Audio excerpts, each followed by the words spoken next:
kabar? Selamat hari Minggu.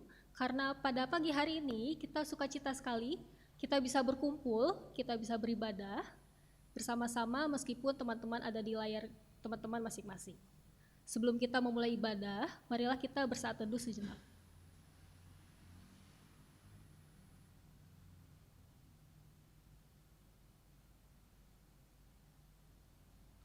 Mari teman-teman kita mulai kebaktian ini dengan menyanyikan Satukanlah Hati Kami.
Ibadah ini berlangsung dalam nama Allah Bapa, Anak, dan Roh Kudus. Kasih karunia dan damai sejahtera dari Allah Bapa kita dan dari Tuhan Yesus Kristus menyertai saudara sekalian. Dan menyertai saudara juga. Silakan duduk, saudara. Teman-teman, tema kita pada minggu hari ini adalah mendengarkan Tuhan. Hari ini kita mau sama-sama merenungi bagaimana kita bisa merendahkan hati kita untuk mau mendengarkan Tuhan dalam kehidupan kita. Walaupun seringkali kita sering lupa atau mengabaikan panggilan Tuhan dan seruan Tuhan. Marilah kita mengaku dosa kita di hadapan Tuhan. Teman-teman boleh berdoa dahulu, nanti akan saya tutup dengan doa.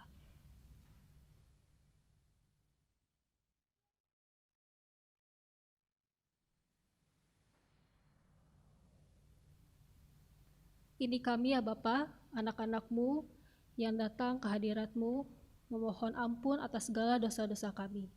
Kami sering sekali lupa mengabaikan seruan-Mu Tuhan, panggilan-Mu Tuhan, yang terbaik bagi hidup kami.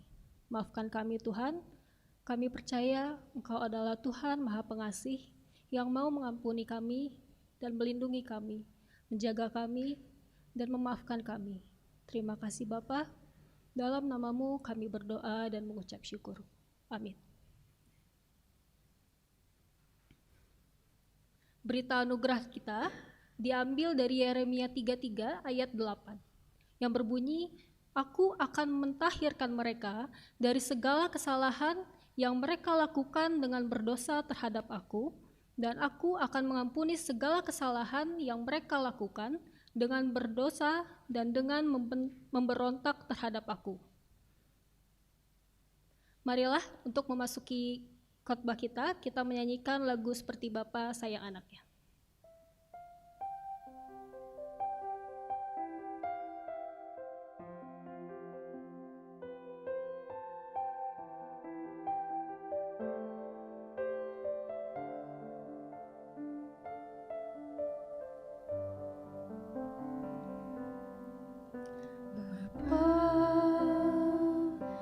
Besar sungguh kasih setiamu, nyata sungguh perlindunganmu, tak satu kuasa mampu pisahkan aku dari kasih-Mu.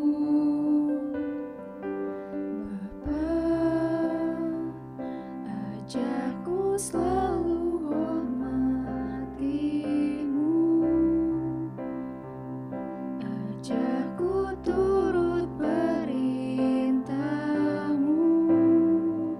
berikanku hati untuk menyembah-Mu dan bersyukur setiap waktu, seperti Bapa sayang anaknya, demikianlah Engkau mengasihiku. Kau jadikan biji mata-Mu, Kau berikan semua yang ada padamu, seperti Bapa sayang anaknya, demikianlah Kau menuntun langkahku. Hari depan indah Kau beri, rancangan-Mu yang terbaik bagiku.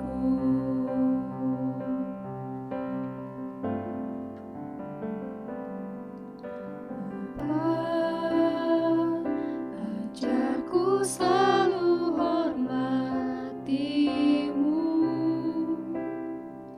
ajarku turut perintah-Mu, berikanku hati untuk menyembah-Mu dan bersyukur setiap waktu, seperti Bapa sayang anaknya,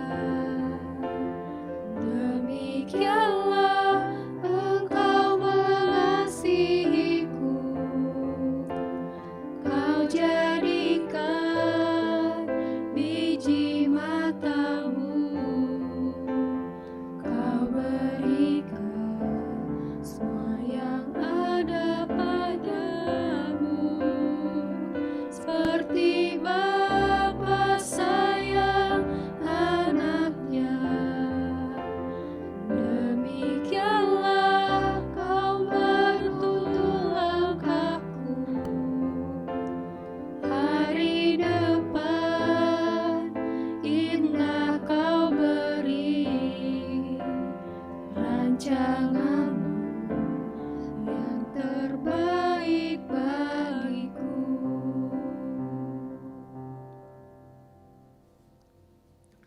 Marilah saudara-saudara sekalian kita bersama berdoa, mohon pimpinan Tuhan dalam pemberitaan firman saat ini.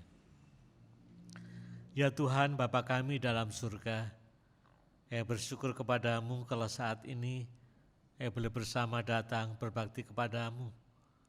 Walaupun sebagian besar dari kami di rumah kami masing-masing, tapi kami boleh mengalami perjumpaan dengan Tuhan. Ya Tuhan, kiranya kami boleh sungguh-sungguh menghayati kebaktian ini. sehingga kami boleh mengalami sukacita dalam berjumpa dengan Tuhan melalui ibadah, pujian, firman Tuhan juga doa yang kami panjatkan. Ya Tuhan, kalau sebentar kami tidak membaca dan merenungkan firman-Mu, bimbinglah kami semuanya, sehingga kami boleh semakin memahami kebenaran firman Tuhan, menghayatinya, dan hidup sesuai dengan kehendak-Mu, yaitu bagaimana kami dalam hidup ini boleh punya relasi yang dekat dengan Tuhan, boleh terus mendengarkan Tuhan. Ya Tuhan, bersabdalah kepada kami semuanya, kami siap mendengarkannya. Amin. Saudara sekalian, bahan khotbah pada kebaktian minggu ini dari Injil Matius pasal 22 ayat 1 sampai ayat 14. Nanti kita akan merenungkannya dengan tema mendengarkan Tuhan. Matius 22 ayat 1 sampai ayat 14, yaitu perumpamaan tentang raja yang mengadakan perjamuan kawin anaknya. Inilah Injil Tuhan Yesus Kristus menurut Matius pasal 22 ayat 1 sampai ayat 14. Lalu Yesus berbicara pula dalam perumpamaan kepada mereka. Hal kerajaan surga seumpama seorang raja yang mengadakan perjamuan kawin untuk anaknya. Ia menyuruh hamba-hambanya memanggil orang-orang yang telah diundang ke perjamuan kawin itu, tetapi orang-orang itu tidak mau datang. Ia menyuruh pula hamba-hamba lain pesannya. Katakanlah kepada orang-orang yang diundang itu, sesungguhnya hidangan telah kusediakan, lembu-lembu jantan dan ternak piaraanku telah disembelih. Semuanya telah tersedia, datanglah ke perjamuan kawin ini. Tetapi orang-orang yang diundang itu tidak mengindahkannya. Ada yang pergi ke ladangnya, ada yang pergi mengurus usahanya, dan yang lain menangkap hamba-hambanya itu, menyiksanya dan membunuhnya. Maka murkalah raja itu, lalu menyuruh pasukannya ke sana untuk membinasakan pembunuh-pembunuh itu dan membakar kota mereka. Sesudah itu ia berkata kepada hamba-hambanya, perjamuan kawin telah tersedia, tetapi orang-orang diundang tadi tidak layak untuk itu. Sebab itu pergilah ke persimpangan-persimpangan jalan dan undanglah setiap orang yang kamu jumpai di sana ke perjamuan kawin itu. Maka pergilah hamba-hamba itu dan mereka mengumpulkan semua orang yang dijumpainya di jalan-jalan, orang-orang jahat dan orang-orang baik, sehingga penuhlah ruangan perjamuan kawin itu dengan tamu. Ketika raja itu masuk untuk bertemu dengan tamu-tamu itu, ia melihat seorang yang tidak berpakaian pesta. Ia berkata kepadanya, "Hai saudara, bagaimana kau masuk kemari dengan tidak menggunakan pakaian pesta?" Tetapi orang itu diam saja. Lalu kata raja itu kepada hamba-hambanya, "Ikatlah kaki dan tangannya dan campakkanlah orang itu ke dalam kegelapan yang paling gelap. Di sanalah akan terdapat ratap dan kertak gigi. Sebab banyak yang dipilih tetapi sedikit, sebab banyak yang dipanggil tetapi sedikit yang dipilih." Demikianlah Injil Tuhan Yesus Kristus. Berbahagialah kita membaca firman Tuhan dan mewujudkannya. Haleluya. Saudara-saudara sekalian yang kami kasih dalam Tuhan Yesus Kristus, dalam Alkitab Allah kita sering diumpamakan, dikiaskan dengan istilah atau dengan kiasan seorang bapak, ya, atau orang tua. Itu juga diajarkan Tuhan Yesus kepada murid-muridnya saat mengajarkan doa, dikatakan doa Bapa kami, maka Tuhan Yesus mengajarkan kalau berdoa sapalah Bapa kami yang di surga. Ya. Jadi Allah itu sebagai Bapa atau orang tua. Kalau Allah sebagai Bapa atau orang tua, kita ini siapa? Kita ini anaknya, ya. Persis seperti lagu yang kita nyanyikan sebelumnya tadi, Bapa dan anaknya. Apa artinya Bapa dan anak? Kiasan itu menggambarkan apa? Mau menggambarkan ada hubungan yang dekat antara Bapa dengan anak, mestinya seperti itu. Ya, hubungan orang tua dengan anak mestinya hubungan yang dekat dan ingin mendekat masing-masing. Orang tua ingin juga dekat dengan anak, mestinya anak juga ingin dekat sama orang tua, ya. Saya sebagai orang tua punya 3 anak, sekarang anak-anak saya yang 3 ini juga sudah di luar rumah semua, maksudnya sudah bertempat di tempat masing-masing di luar kota juga sebagian. Walaupun secara fisik jauh, tapi kalau ada komunikasi rasanya senang. Orang tua senang, anak juga senang, ya. Jadi itu cirinya relasi orang tua atau bapak dengan anak adalah ingin saling mendekat. Yang kedua, ciri orang tua dan anak adalah juga ingin saling membahagiakan. Ingat ini, jangan lupa, ya. Orang tua selalu ingin membahagiakan anaknya. Walaupun bagaimanapun susahnya hidup, orang tua ingin membahagiakan anaknya. Sebaliknya anak yang tahu dikasih orang tua juga ingin selalu membahagiakan orang tuanya, ya. Ini juga sekaligus pengalaman saya, karena saya juga sebagai orang tua, anak-anak juga sudah besar, ada satu yang sudah menikah. Saya juga merasakan begitu, ya, walaupun anak-anak sudah katakanlah bertempat tinggal di luar kota, rumahnya beda-beda, tapi juga ingin membahagiakan. Apa buktinya, ya? Misalnya kalau istri saya masak masakan yang enak atau apa, selalu ingat anak. Kalau ada kesempatan, oke lah, nanti dikirim atau makan bersama dan seterusnya. Selalu ingin membahagiakan. Anak juga sama ingin membahagiakan orang tuanya. Orang tuanya ulang tahun, ingin menyenangkan orang tua. Terus inilah, ya, relasi orang tua atau bapak dengan anak adalah relasi yang ingin selalu mendekat dan ingin selalu membahagiakan, ya. Nah, sekarang kita kaitkan dengan perumpamaan dalam Matius 22 tadi, ya. Dalam perumpamaan Matius 22 tadi dikatakan tentang perjamuan kawin, ya,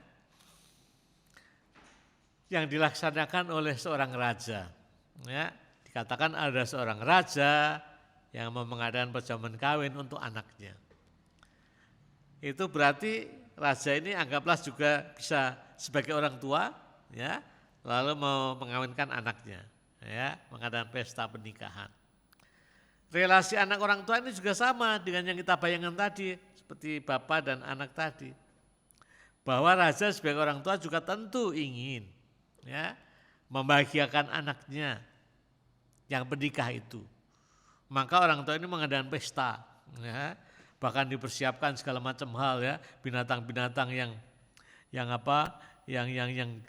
gemuk-gemuk, ya, ayat yang 4 tadi, ya, telah disediakan lembu jantan, ternak piaraan dan seterusnya. Sudah disiapkan semuanya untuk menyenangkan, ya, anaknya. Tapi jangan lupa juga tidak hanya anaknya, tapi juga tamu-tamunya yang lain. Ini juga mengalami kebahagiaan bersama. Atau dengan kata lain, saudara sekalian, si raja ini atau si orang tua, si raja yang mengadakan pesta ini ingin membahagiakan anaknya dan orang-orang yang diundang semuanya. Ingin semuanya mengalami bahagia, ya. Maka raja ini mengundang banyak orang supaya datang ke pesta. Tetapi kenyataannya berbeda. Kenyataannya orang-orang yang diundang tadi, mereka enggak mau datang. Dengan segala macam alasan, dikatakan mereka ini tidak mengindahkan, artinya tidak memperhatikan. Itu ayat yang 5. Tetapi orang-orang yang diundang itu tidak mengindahkannya, tidak memperhatikannya, ya. Ada yang pergi ke ladangnya, ada yang pergi mengurus usahanya, bahkan ada yang menangkap hambanya, menyiksa dan membunuhnya. Ini keterlaluan sekali, ya. Mereka tidak mengindahkan, tidak mau datang, tidak mau memperhatikan. Nah, lalu pertanyaan saya adalah, kalau yang diundang ini tidak mau datang dalam pesta perjamuan kawin yang megah ini, apakah tamu-tamu yang enggak datang ini mengalami kebahagiaan bersama dengan raja dan anak yang nikah ini? Pasti tidak, karena enggak datang, maka mereka yang diundang ini juga tidak mengalami. kebahagiaan, tidak mengalami kesenangan bersama, tidak mengalami pesta, makan bersama, nggak mengalami karena nggak mau datang. Ya. Jadi dengan kata lain, si tamu-tamu ini tidak mengalami kebahagiaan karena salahnya sendiri tidak mau datang. Ya. Dan selain itulah kira-kira garis besarnya. Lalu apa artinya ini semua bagi kita pada masa kini? Ya. Yang pertama maknanya saudara sekalian. Ya. Si raja ini kan sebenarnya juga menggambarkan Tuhan sendiri. Ya, si raja yang mengadakan pesta perkawinan ini yang ngundang banyak orang itu sebenarnya menggambarkan Tuhan sendiri. Ya, Tuhan sebagai Bapa juga sama, ingin membahagiakan anak-anaknya, semua orang termasuk kita. Jadi dengan kata lain Allah sebagai raja kita, sebagai Bapa kita ingin membahagiakan saudara semua saya dan membahagiakan semuanya. Ya. Tetapi kebahagiaan itu bisa terjadi terwujud tergantung kita sebenarnya. Maukah kita datang dalam undangan si raja itu ataukah kita nggak mau datang? Ya. Maukah kita mendekat kepada si Bapa atau si raja itu ataukah enggak? Kalau kita tidak mau datang atau tidak mau mendekat, ya kita tidak mengalami kebahagiaan bersama dengan Bapa dan raja itu. Jadi sekali lagi ini tergantung dengan kita. Ya. Jujur saudara sekalian, seringkali kita dalam hidup seperti tamu undangan yang pertama tadi, tidak mengindahkan undangan Tuhan. Tidak menghargai, tidak memikirkan bagaimana Tuhan itu rindu kita datang dekat kepadanya. Seringkali ada banyak urusan, banyak hal, tugas-tugas, entah tugas pribadi, entah pekerjaan, katakan sekolah, kuliah, atau pekerjaan-pekerjaan yang lain. Sehingga membuat kita ini sepertinya sibuk sekali dengan urusan kita sendiri, lalu kita mengabaikan panggilan Tuhan atau undangan Tuhan. Ya. Kalau kita sudah terbelit dengan urusan kita sendiri, urusan secara dunia ini katakanlah, lalu kita mengabaikan, tidak mengindahkan panggilan Tuhan, undangan Tuhan. Kita tidak lagi punya waktu untuk berdoa. Kita tidak lagi punya waktu untuk bersaat teduh, untuk beribadah dengan sungguh-sungguh, untuk membaca firman dengan sungguh-sungguh, sepertinya sudah tidak ada waktu lagi untuk mendekat kepada Tuhan. Bagaimana mungkin kita bisa mengalami kebahagiaan? Ya. Sekali lagi ini tergantung pada diri kita masing-masing. Adakah kita punya waktu sungguh-sungguh ya untuk menjalin kedekatan dengan Tuhan, relasi yang dekat dengan Tuhan, sehingga kita bisa mengalami kebahagiaan di sana. Tuhan ingin kita dekat. Tapi sekali lagi, apakah kita meresponnya dengan sungguh-sungguh? Tuhan ingin kita bahagia. Apakah kita mau datang dekat kepadanya? Itu yang pertama. Lalu yang kedua saudara sekalian, bagaimana pada masa kini Tuhan mengundang kita? Itu kan pertanyaannya ya. Kalau secara manusia, sekarang ini undangan-undangan bisa melalui WA, media sosial dan seterusnya ya. Dulu, sekarang masih ada juga sih, dulu pakai kertas undangan ya. Tapi sekarang kertas undangan dan media sosial, secara jelas nyata kita bisa membaca undangan nikah atau undangan ulang tahun apalah. Tapi kalau Tuhan dikatakan mengundang kita, apa itu? Bagaimana itu? Apa konkretnya? Kan begitu pertanyaannya. Saudara sekalian, Tuhan itu kan roh. Ya. Roh itu kan gak kelihatan, tetapi nyata ada. Ya. Roh itu di dalam bahasa aslinya bisa diterjemahkan dengan angin. Ya. Ruah atau pneuma itu bisa terjemahkan dengan angin.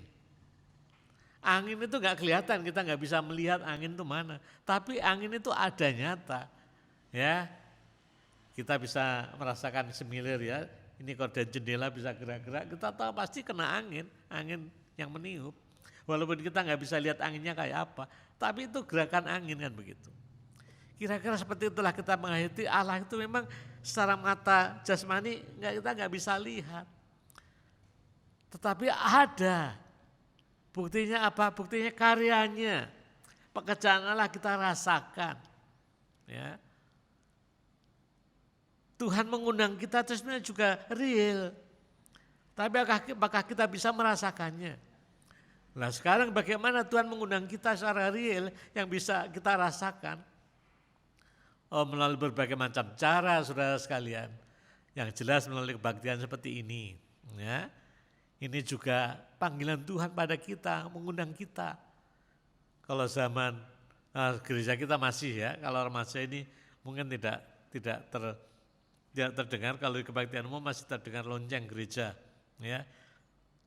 10 menit atau 5 menit sebelum kebaktian ada lonceng. Oh ini bagi orang-orang tertentu lonceng ini itu spiritual sekali, itu panggilan Tuhan untuk mengundang ya. Terus waktu saya di Semarang, saya pernah melayani di Semarang kan, di satu jemaat yang relatif kecil. Di satu tempat ini lingkungannya waktu itu banyak yang belum Kristen ya, waktu itu sebelum ada gereja di sana. Lalu ada pos Bacem gereja di sana, dan gereja ini kalau mau kebaktian memang menyuarakan lonceng seperti kita ya. Nah, ada kesaksian dari anggota jemaat yang dulunya belum masuk gereja, ya penduduk sekitar ya. Dia mengatakan, wah kalau hari Minggu saya mendengarkan lonceng, hati saya sepertinya berdegap gitu ya. Sepertinya ada sesuatu gitu loh, yang memanggil, yang mengundang ya. Maka akhirnya ya beberapa lingkungan di sana, ya belakang gereja penduduk ya datang. Saudara sekalian, Tuhan mengundang kita, masalahnya peka enggak ya untuk kita beribadah setiap hari Minggu. Sekarang ini kebaktiannya memang tidak tatap muka atau belum tatap muka, masih online di rumah masing-masing, dan kita bisa mengikuti. Kalau tayang pertama jam berapa? Tayangan pertama ini kebaktian?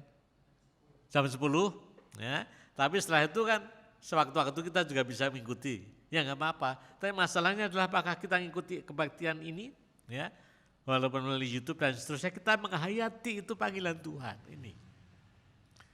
Ya, kalau kita mengikuti itu panggilan Tuhan, kita datang, kita menyanyi dengan sungguh-sungguh, berdoa mendengar firman, kita akan mengalami kebahagiaan di sana. Ya. Jadi sekarang ini, pada masa sekarang ini Tuhan memanggil kita, mengundang kita melalui ibadah-ibadah, ya, melalui persekutuan-persekutuan. Walaupun pandemi corona, kita masih ada pelayanan persekutuan doa. Kalau saudara perhatikan di Cibunut khususnya, ya Selasa pagi masih tetap ada, Kamis malam tetap ada, PA Rabu malam ada. Ya, nanti bulan keluarga ini selama sebulan, Jumat juga ada. Paling tidak di tengah minggu, antara minggu dengan minggu ada 3 atau 4. Ya. Belum lagi ditambah yang lain-lain ya, yang bukan dari Cibunut. Oh, itulah banyak hal Tuhan mengundang kita semua. Nah, masalahnya apakah kita merespon dengan sungguh ya, melalui kebaktian, melalui PA, membaca Alkitab, persekutuan, dan hal-hal lain. Lalu ada satu hal lain yang Tuhan juga mengundang, ini yang kita kaitkan dengan bacaan tadi, yang mungkin kurang kita perhatikan adalah Tuhan mengundang kita itu sebetulnya tidak hanya hari Minggu pas mau kebaktian saja ya. Tapi yang undangan Tuhan itu bisa sewaktu-waktu dan setiap hari dan dimanapun ya. Itu kalau kita kaitkan dengan cerita perumpamaan tadi, dalam perumpamaan tadi kan dikatakan para undangan yang pertama nggak mau datang, lalu raja marah, lalu mengatakan kepada hambanya, sudahlah sekarang panggil semuanya ya. Kita lihat sekarang ayat yang ke-9 bagaimana panggilan itu, ayat 9 ya. Sebab itu pergilah ke persimpangan-persimpangan jalan dan undanglah setiap orang kamu jumpai di sana ke perjamuan kawin. Ya. Jadi ini saudara sekalian dikatakan undanglah, jadi undangan Tuhan itu pada saat di mana ya. Dikatakan di persimpangan-persimpangan jalan setiap orang yang kamu jumpai. Jadi tidak hanya hari-hari tertentu, tetapi pas situasi orang kerja, situasi orang aktif. Persimpangan jalan ini maksudnya, kalau maksud dari ayat ini atau backgroundnya adalah tempat berkumpulnya orang berinteraksi, ya, tempat-tempat keramaian lah, tempat orang berinteraksi, tempat orang bernegosiasi, tempat orang berkumpul, tempat orang berdagang seperti pasar, mal, ya. Cuma dulu kan nggak ada mall ya, persimpangan jalan tempat orang ramai berkumpul. Dengan kata lain tempat orang berkegiatan sehari-hari. Disitulah undangan Tuhan diberikan atau disampaikan. Kepada siapa? Kepada semua orang ya. Nah, ini kalau kita kaitkan dengan kehidupan sekarang adalah undangan Tuhan atau panggilan Tuhan kepada kita supaya kita datang dekat kepada Tuhan. Sekali lagi tidak hanya saat hari Minggu, tapi juga hari-hari lain, saat-saat lain, bahkan saat kamu di rumah, saat kamu berkegiatan belajar, saat kamu bekerja, saat kamu dimanapun. Kehidupan sehari-hari, Senin sampai Senin, Minggu sampai Seminggu. Ya. Pada saat kamu di rumah, apakah kamu bisa peka mendengarkan Tuhan mengundang kita supaya kita dekat, supaya kita ingat Tuhan, supaya kita jangan melupakan Tuhan. Pada saat kita belajar, pada saat kita bekerja di rumah, di kampus, di tempat pekerjaan, adakah kita ingat, oh Tuhan mengundang kita, memanggil kita, mengingatkan kita. Supaya kita melakukan hidup yang tertib, yang sesuai dengan kehendak Tuhan, bukan maunya kita sendiri. Ya, kita ingat supaya bekerja ya dengan benar, dengan bertanggung jawab, belajar ya dengan sungguh-sungguh. Ya, kita juga terus melibatkan Tuhan, biar Tuhan memimpin saya dalam pekerjaan, dalam belajar, dalam studi, dalam pergaulan, di masyarakat, dimanapun juga. Ya. Jadi kapanpun dan dimanapun itulah Tuhan memanggil kita, supaya kita ingat dekat kepada Tuhan. Ya. Dan di sanalah kita akan bisa merasakan bagaimana Tuhan memimpin kita. Ini enggak mudah saudara sekalian, ini dibutuhkan kepekaan, latihan, kepekaan latihan. Bagaimana dalam peristiwa-peristiwa kehidupan sehari-hari kita bisa merasakan undangan Tuhan dan merasakan perjumpaan dengan Tuhan. Bahkan kadang-kala pas kita berkendaraan, naik motor atau naik mobil, ya, kita mengalami peristiwa tertentu, kita mengalami perjumpaan tertentu dengan seseorang, mengalami hal ini, hal itu, lalu kita ingat Tuhan. Ya. Inilah Tuhan berkarya memanggil kita, Tuhan mengundang kita melalui peristiwa-peristiwa itu supaya kita selalu ingat Tuhan. Ya. Jadi kehidupan kita tidak bisa dilepaskan atau tidak bisa dikotak-kotakkan. Ya. Ini urusan dunia, ini urusan rohani. Ya. Kalau urusan rohani soal gereja, pelayanan, hari Minggu, kerja, sekolah, ini urusan dunia, urusan saya sendiri. Enggak, semua jadi satu. Ya. Dalam Alkitab tidak dikatakan dualisme, dipisah-pisah, enggak. Maka kalau kita selesai kebaktian, hampir selesai kebaktian, kan ada pengutusan. Artinya begitu selesai kebaktian ini bukan berarti kita bebas, tapi kita justru diutus oleh Tuhan di tengah dunia ini. Untuk menjadi saksi Tuhan yang terus bisa menyuarakan kehendak Tuhan. Ya. Itu yang kedua, saudara sekalian, bagaimana pada masa kini Tuhan mengundang kita ya dalam peristiwa kehidupan sehari-hari. Masalahnya apakah kita peka mendengarkan panggilan Tuhan. Yang ketiga, yang terakhir, saudara sekalian. Dalam perumpamaan ini ada yang menarik, saudara sekalian, ya, kalau saudara perhatikan. Pada saat tamu yang terakhir tadi datang berbondong-bondong dari mana-mana datang, ya, tentu ramai sekali. Ya. Lalu si raja ini yang punya kerja, dia masuk menjumpai tamu-tamu itu, lalu dia melihat, oh ada seseorang tamu yang aneh. Ya kan dikatakan aneh, kenapa? Karena tidak berpakaian pesta. Ya, rupanya si raja ini tahu ya, tamu ini enggak seperti biasanya, pakaiannya ini enggak wajar ya. Lalu ayat 19 itu kan dikatakan ayat 11. Ketika raja itu masuk untuk bertemu dengan tamu itu, ia melihat seorang tidak berpakaian pesta. Ya. Lalu dia tanya, hai saudara, bagaimana mungkin kau bisa masuk ke sini tanpa pakaian pesta? Ya, lalu suruh keluar. Apa artinya, saudara? Ya, ini tentu kiasan, sesuatu yang biasa terjadi tapi bisa menghiaskan sesuatu. Ya. Sekarang kita bicara yang biasa terjadi dulu soal pakaian. Saya kira ini bisa kita hayati zaman sekarang pun. Ya. Dimana kalau kita diundang oleh teman atau saudara atau siapa, ada katakanlah pesta pernikahan atau ulang tahun. Tentu wajar kita pakai pakaian yang sesuai, betul enggak? Sesuai, yang rapi tentu. Tentu enggak mungkin kita pakai baju tidur kan. Baju tidur datang di pesta nikah, pesta ulang tahun, enggak kan? Betul ya? Enggak ya? Atau baju olahraga gitu ya, celana pendek, baju olahraga, sepatu olahraga, tentu enggak. Itu bukan pakaian pesta ya. Ya. Nah, kalaupun ada orang pakai baju tidur, mungkin baju tidur enggak lah, baju olahraga ke pesta, mungkin. Kenapa? Oh mungkin dia enggak ada waktu, mungkin dia sudahlah mampir aja lah, kalau pulang enggak mampir aja, pakaian seadanya, mungkin. Jadi wajarnya kalau menghadiri pesta pasti pakaiannya disesuaikan.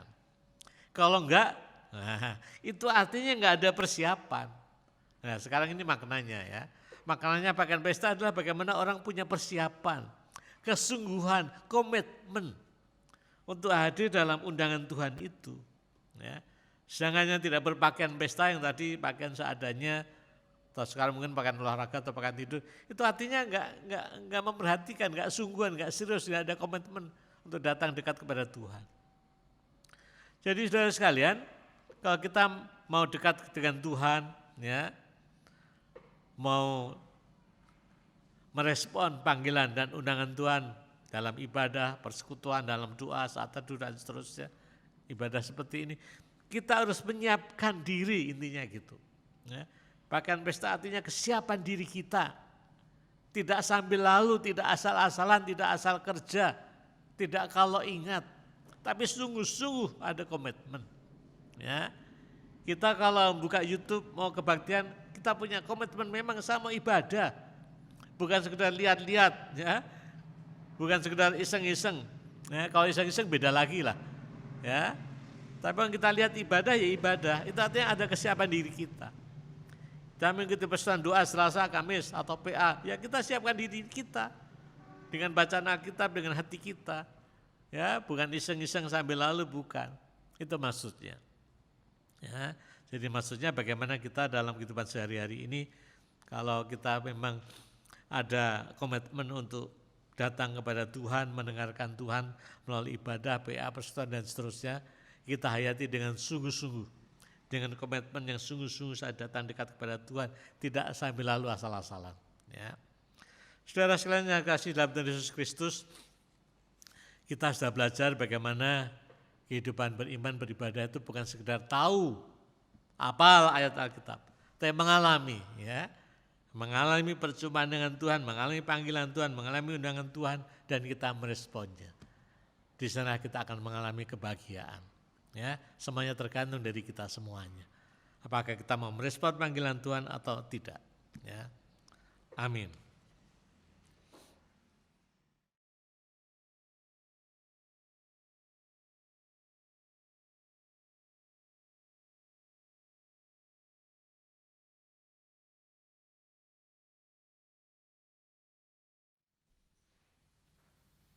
Amin. Kita lanjutkan dengan pengakuan iman.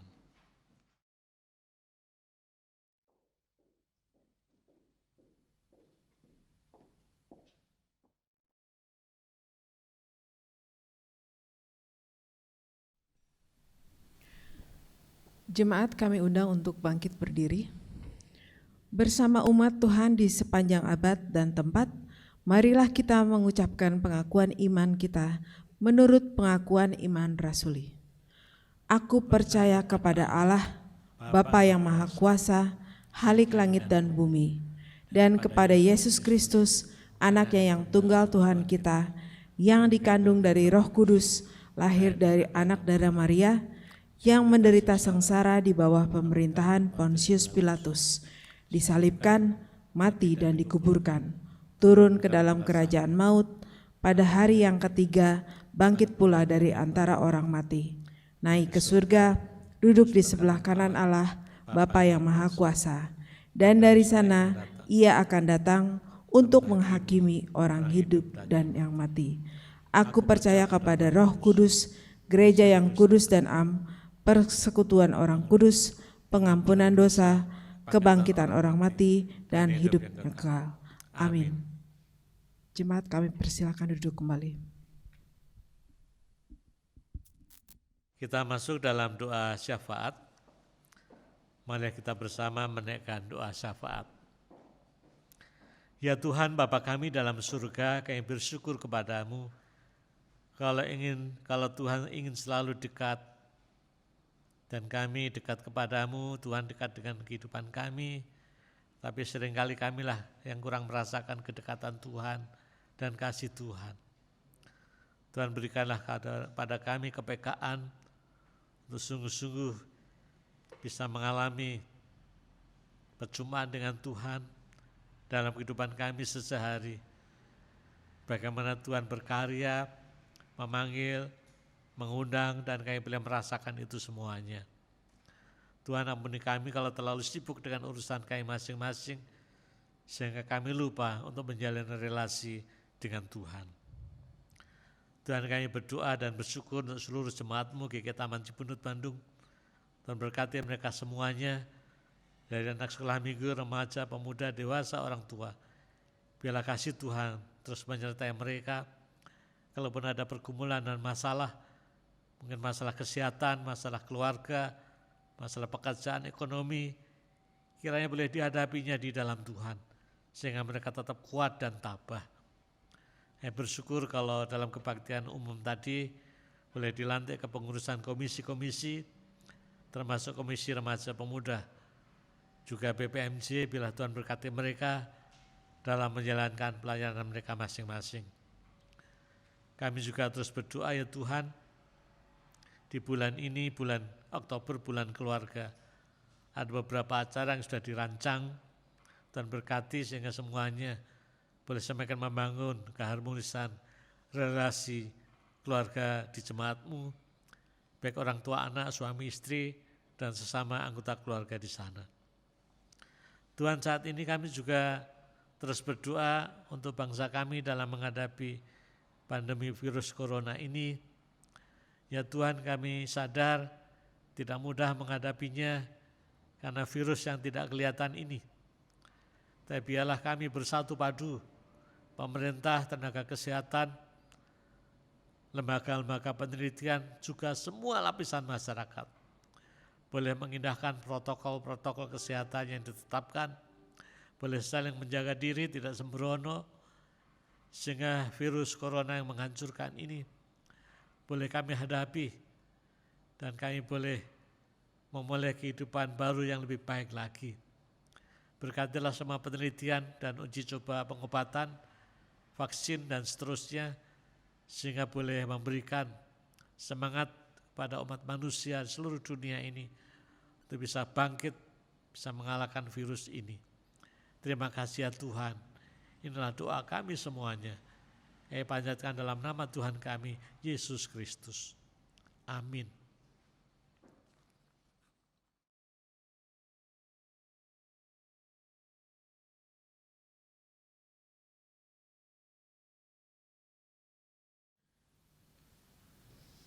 Teman-teman, marilah kita membawa ungkapan syukur kita melalui persembahan. Teman-teman bisa mentransfer melalui rekening GKI Taman Cibunut atau melalui QR Code yang ada di layar teman-teman. Nats persembahan diambil dari 2 Korintus 9 ayat 7. Hendaklah masing-masing memberikan menurut kerelaan hatinya, jangan dengan sedih hati atau karena paksaan, sebab Allah mengasihi orang yang memberi dengan sukacita.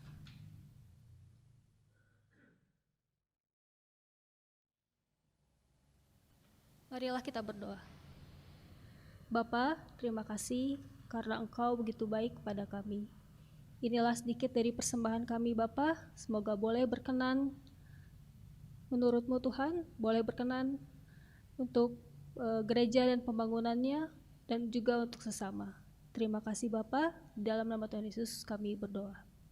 Amin. Hari ini kita boleh belajar teman-teman melalui khotbah mendengarkan Tuhan. Kita boleh sama-sama merenungkan kita sebagai anak mau merendahkan hati kita untuk menyenangkan hati Tuhan Bapa kita dengan mendengarkan Tuhan dengan sungguh-sungguh dan hidup penuh sukacita di dalamnya. Untuk menutupi ibadah kita hari ini, marilah kita menyanyikan lagu Tiap Langkahku.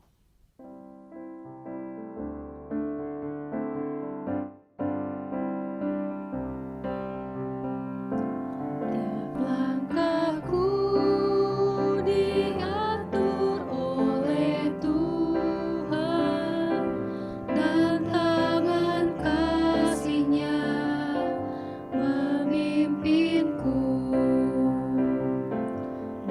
tengah badai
Saudara sekalian, arahkanlah hatimu kepada Tuhan dan terimalah berkat Tuhan.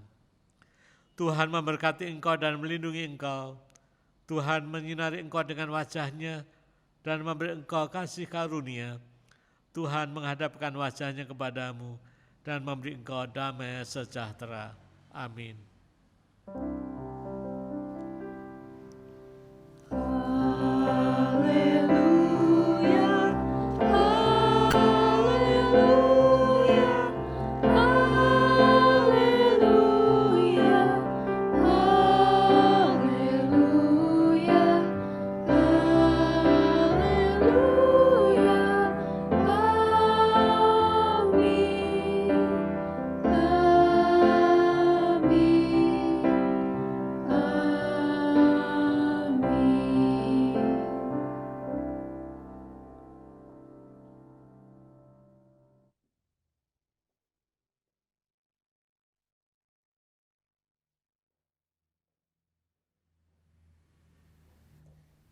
Ibadah kita telah selesai. Terima kasih.